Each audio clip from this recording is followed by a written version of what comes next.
জাদুর সোনালি চুল। এক গ্রামে জুই নামের এক মেয়ে বাস করত। জুই জন্মের পর থেকেই টাকলি ছিল। ওর মাথায় একটাও চুল ছিল না, কিন্তু জুই দেখতে ভারী সুন্দর ছিল।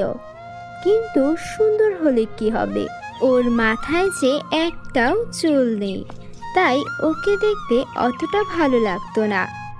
এমনকি জুই যখন বড় হয়ে স্কুলে ভর্তি হয়, ওর একটা বন্ধু হয় না। ওকে সবাই টাকলি টাকলি বলে ঠাট্টা করতে থাকে। এমনকি ওর পাশে কেউ বসতেও চায় না।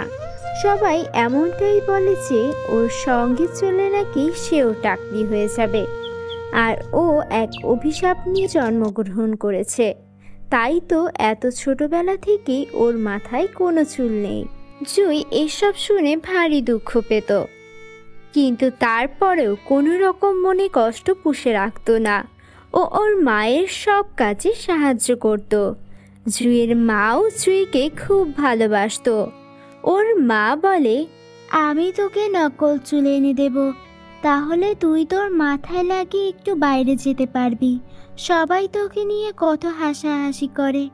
আমি জানি তুই এগুলোকে পাত্তা দিস না, কিন্তু তোর মনটাও তো খারাপ হয়।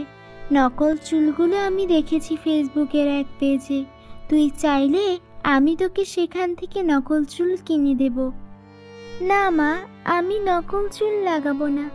আমি নকল চুল লাগালে ওরা আমাকে নিয়ে আরো হাসাহাসি করবে। ওরা সবাই জানে আমার মাথায় চুল নেই, তারপর ওরা আমার চুলটা মাথা থেকে খুলে সেটা নিয়ে আমাকে আরো ছোট করবে।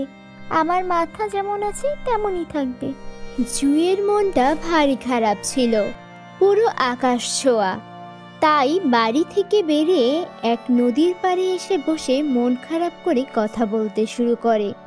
আমার কোনো বন্ধু নেই, তাই আমি সব সময় তোমার কাছে এসে আমার মনের কথা বলি। নদী, এমনিতেও তোমরাই মানুষের সত্যিকারের বন্ধু। তোমাদের এই নদী আছে বলেই তো এই মানুষ পানি খেতে পারে। সমুদ্রের পানি কত লবণাক্ত, কিন্তু নদীর পানি কি মিষ্টি। কিন্তু তারপরও এখন মানুষ এমন উপকারী বন্ধুকেও কত ক্ষতি করে। এই তো সবাই নদীতে কত ময়লা আবর্জনা ফেলে নদীটিকে নোংরা করে রাখে। আমি বরং নদীতে জাল ফেলে নোংরা আবর্জনাগুলো তুলে দেই। তারপর জুই সেই নদীতে জাল ফেলে নদী থেকে কিছু ময়লা আবর্জনা তুলে বের করে রাখে। এভাবে জুই যখনই সময় পেত নদীর পাড়ে চলে আসতো, আর নদীর আশেপাশে থাকা ময়লা বের করে সেগুলো অন্য জায়গায় ফেলে আসতো। আর অন্যদিকে যতটুকু পারত পরিষ্কার রাখার চেষ্টা করত এবং সবাইকে ডেকে ডেকে বোঝাতো তারাও যেন নদী নোংরা না করে। এভাবেই দিন যাচ্ছিল।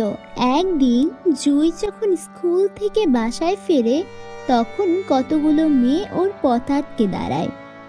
এ জুই, তুই কোথায় যাচ্ছিস? সামনে আমাদের স্কুলে এক ফাংশন আছে।